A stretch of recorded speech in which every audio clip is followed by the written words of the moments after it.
Allahumma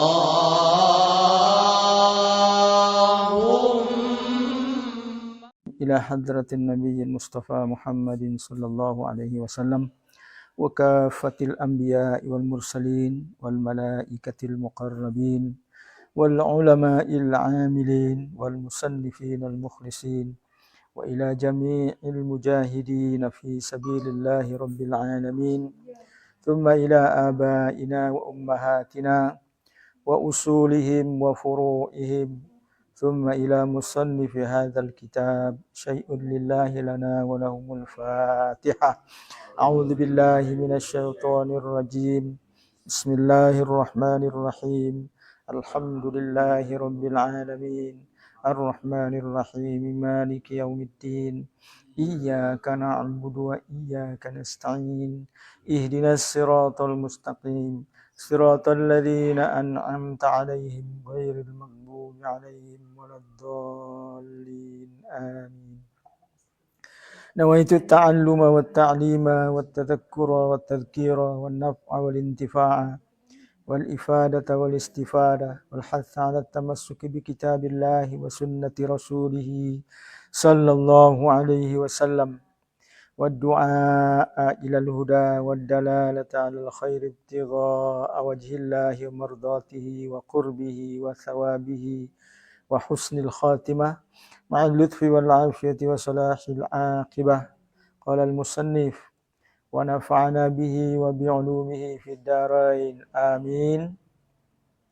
إلى أن قال wa in dufina min ghairi guslin au ila ghairil qiblah, jika dimakamkan tanpa dimandikan atau tidak menghadap kiblat, walam yukhsha alaihi fasad fi nafsihi, dan tidak dikhawatirkan rusak jika dibongkar, nubisha wa gusila.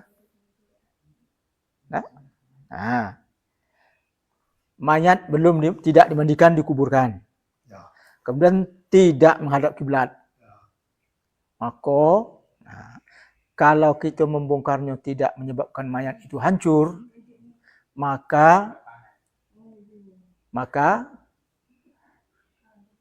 kita harus membongkarnya dan memandikannya.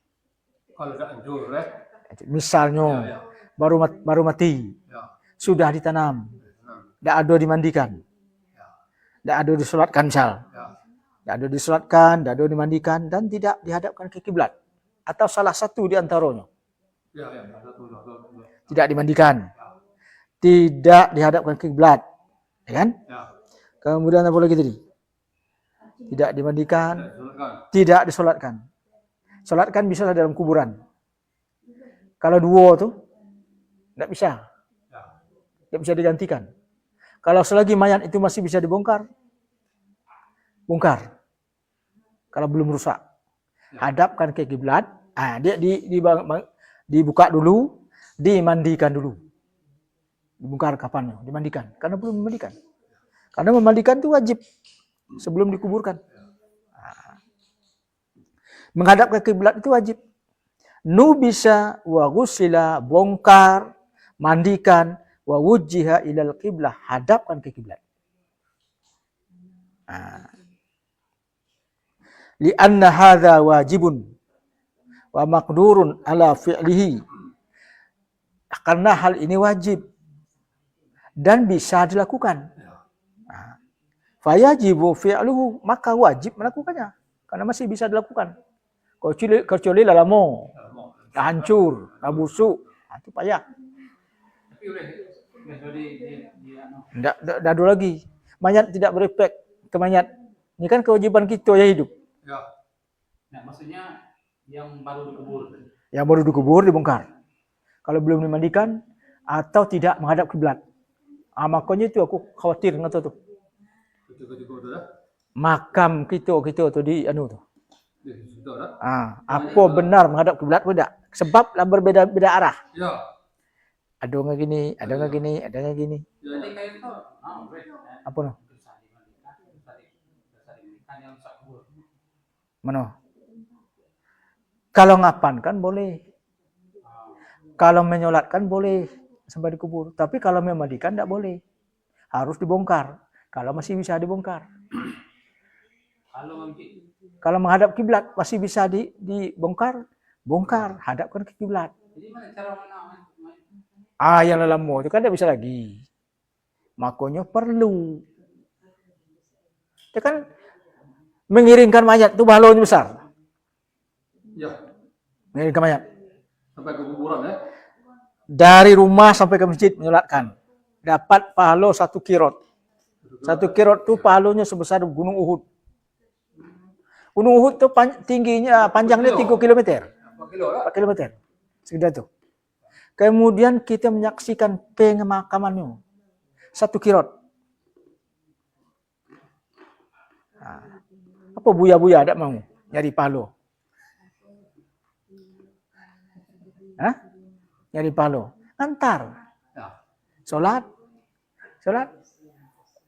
Kalau atas nama pegawai masjid. Kalau kita pribadi mungkin janggal segitu. Wah, hubungan apa dak kata? Karena dak terbiasa. Tapi kalau biasalah pegawai masjid. Kalau pegawai masjid ada alasan. Atas nama pegawai masjid. Ada alasan. Kalau orang lain aja ya. Kalau gitu alasannya tuh secara sosial, bukan agama. Agama kan tak pakai alasan. Mengantarkan jenazah, melihat, menyaksikan pemakaman. Tapi kalau kita ini tidak ada alasan. Apalagi selama ini, jangankan orang biasa, pegawai masjid beda ikut. Jadi pertanyaan, bagusnya, pegawai masjid itu ingat juga lah, pahala sebesar itu.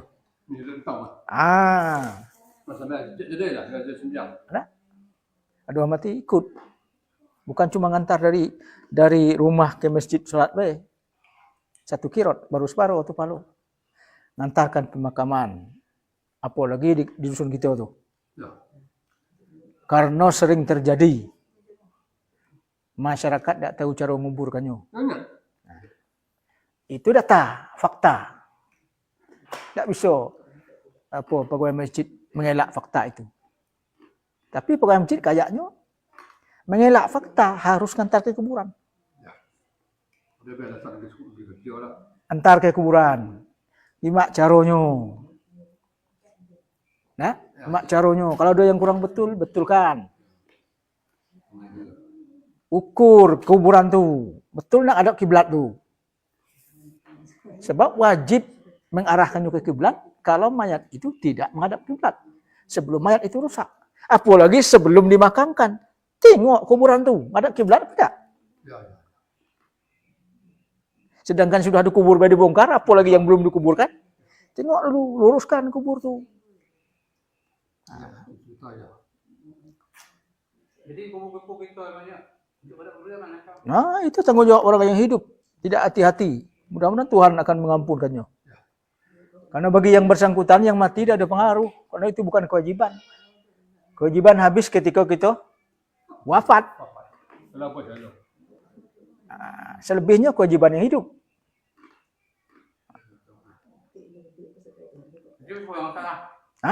Orang yang hidup salah. Salah satu. Termasuk ulama-ulamanya kasih tahu. Islam itu bukan untuk orang hidup baik sampai memakamkan orang. Ada aturannya.